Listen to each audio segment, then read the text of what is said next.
Aetna, investing in diversity. Founded in 1853, Aetna is one of the largest leading diversified healthcare benefit companies in the United States. Lending aid to over 37 million people across 5,000 hospitals, Aetna strives to satisfy a highly demanded service to a diverse plethora of customers. Aetna encompasses 35,000 employees and subsumes 5 member companies, all of which are in the healthcare field.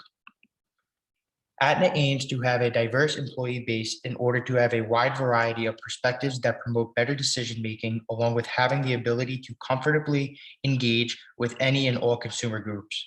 By building a heterogeneous workforce, Aetna is ensuring a fair work environment in which no one ceases to have an advantage over someone else based on background, training, functional experience, identity, and many more. Using this approach, employees maximize productivity, creativity, and commitment within the organization while simultaneously appealing to a diverse consumer group. My analysis. Presenting to Aetna's board of directors in their mid-December meeting is Chief Diversity Officer Raymond Marcos. Having prior knowledge about the details, Marcos faces a tough decision. He must depict the company's diversity initiatives and their direct and indirect results to a board comprised of relatively new external independent directors. Furthermore, Marcos is given only 35 minutes to showcase his information and 15 minutes to address any questions the board of directors may have. His initial goal is to present on the following 6 topics: company background, current economic environment, the business case for diversity, Aetna's 2009 to 2011 HR strategy, Aetna's value-based approach to diversity versus Aetna's broad-based approach to diversity, and the direct and indirect payoffs from Aetna's diversity efforts. Marcos is convinced all 6 topics are relevant to his presentation, but must be minimized to a degree in which the board is satisfied with Aetna's current progression while comprehending the future endeavors that Aetna is seeking to accomplish. The key players are Raymond Marcos, who is the Chief Diversity Officer at Aetna, and the Board of Directors, Aetna's selected group of individuals that signify the organization's shareholders. My position statement. Upon analyzation of the 6 relevant topics that Raymond Marcos expects to include in his presentation, he should significantly reduce the company's background information and eliminate the 2009 to 2011 human resource strategy. The remaining topics should be presented strictly based on the popular demand of information that Raymond Marcos believes the board of directors want to hear. Going into my criteria, why I believe my position statement works.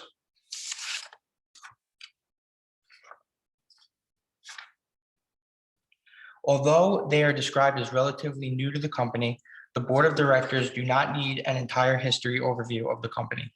All information disclosed in Exhibit 2 should not be mentioned in Raymond Marcos's presentation. The board of directors do not want to hear all of Aetna's key milestones dating back to 1850. They prefer to focus on Aetna's current achievements along with what accomplishments lie ahead in the future. Second, the elimination of the 2009 to 2011 human resource strategy will allow Mr. Marcos ample more time to speak on other issues. Raymond Marcos wanted to express that human resources will be accountable for the advancement of a diverse, high-performing workforce to sustain industry leadership. He also planned to go in depth about the 3 strategic goals for the HR department. This information is not necessary for the board of directors meeting. The board of directors are not concerned with the productivity of one specific non-financial department, but instead interested in the overall performance at Aetna. And third is why each relevant topic should be discussed. The company background. The company background should not go into detail. It should just consist of a broad overview of the company's values and goals. This will assist the board of directors to get more familiar with Aetna. The current economic environment. Major time should be oriented towards the economic environment. Investors are strictly interested in their overall investment stance. Deeper analysis of the income statement will help understand their position. The case for diversity. This is Raymond Marcos's time to explain the importance of having a diverse employee base, convincing the board that having diversity will enhance customer satisfaction, ultimately leading to higher revenue uh, which will be a powerful move in his presentation. Aetna's two different approaches. This segment is the how-to to the previous section.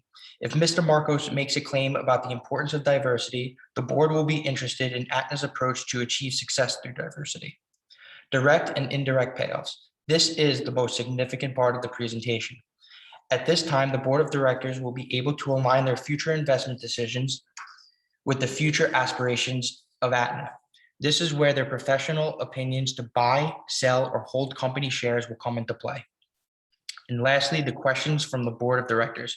Raymond Marcos must give the board of directors an opportunity to ask any questions about the information he has addressed. He must provide insight and/or further details about any topic if the investors are confused about any aspect.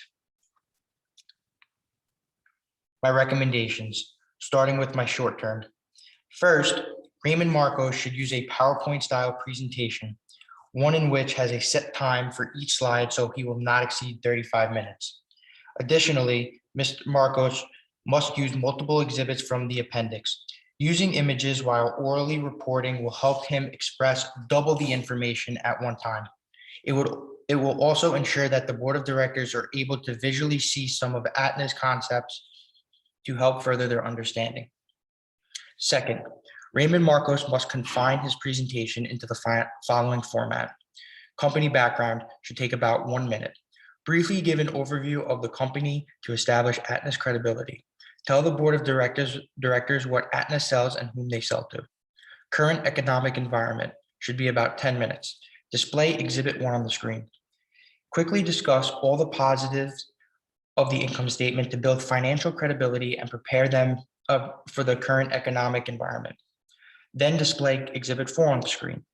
Raymond Marcos must speak on the revenue, operating expenses, corporate interest expense, net income, operating margin, and share repurchases for the third quarter of 2008.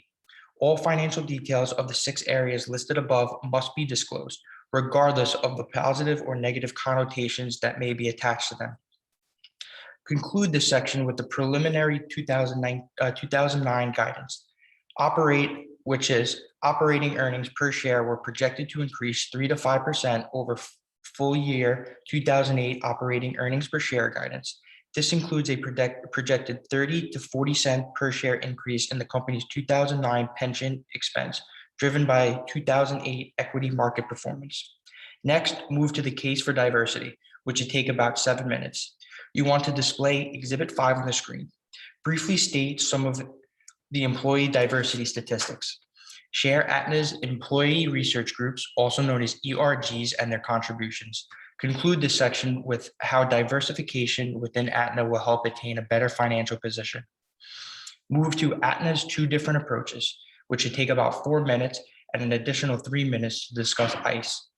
Keep Exhibit 5 displayed on the screen. Introduce Aetna's 4 core values and how each will have a positive impact on Aetna's reputation. Then display Exhibit 6 on the screen. Define integration, communication, and education. Describe the main goal of ICE and how it is significant to Aetna's diversity strategy. Next, which is the most important part of the presentation, direct and indirect payoffs should be about 10 minutes designated to this section. If the board of directors are intrigued by ICE, display Exhibit 7 on the screen. Give vital details on what exactly ICE is looking to achieve for Aetna. Move directly into the incremental cost that Aetna will undergo. Describe the following as sacrificial costs for long-term financial success. He would want to say this verbatim. Investments in training and education, people resources, market and advertising, funding of targeted program efforts and initiatives such as travel budgets to allow company recruiters to visit historically Black colleges and universities and Hispanic serving institutions or gay and lesbian chambers of commerce.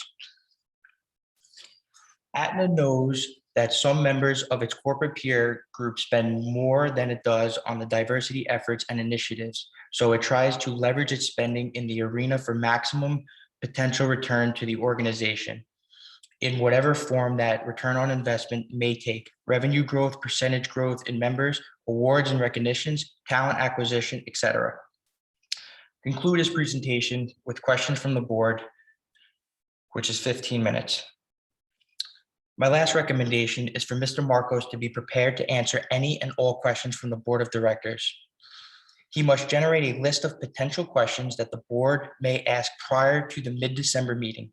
Additionally, Mr. Marcos must know how to answer them as quickly and as efficiently as possible to demonstrate his credibility, and because he only has 15 minutes. My long-term recommendations. Number one, monitor Aetna's diversity statistics so that they do not fall below a specific margin. Set a quota for each diverse group. The formation and use of Aetna's diversity strategy will help to keep the percentages at a constant increase, never letting the percentages decrease. Their diversity statistics is a major attribute to Aetna that was expressed early on in the case study. Preceding their statistics was the fact that in 2007, Aetna had achieved $27.6 billion in revenue. If diversification of employees is the key to success for the company, ensure that it is always above their standard. Second, always implement Aetna's 4 core values: integrity, employee engagement, excellence and accountability, and quality of service. Management positions should hold meetings every quarter with their department to ensure that their employees are following Aetna's values. These 4 core values have proven that they lead Aetna down a successful pathway. However, it is vital that Aetna remains progressive, which is apparent since the start of their company in 1853. Employees can and should express new values during the quarterly meetings if they feel it is necessary to the company. Remaining progressive and open-minded to append new values is advantageous for Aetna. My last long-term recommendation is that in Aetna's upcoming years, the Human Resources Department should be following their 2009-2011 strategy. Although it is not important for the board of directors to be familiar with this strategy, Aetna as an organization should be. Management positions should measure the success of the strategic goal through the distribution of employee satisfaction surveys. The precise connection of business priorities to key strategic goals will ensure organizational success. The success generated from the human resources will coincide with the first long-term recommendation, which is maintaining a diverse array of employees across Aetna. Thank you.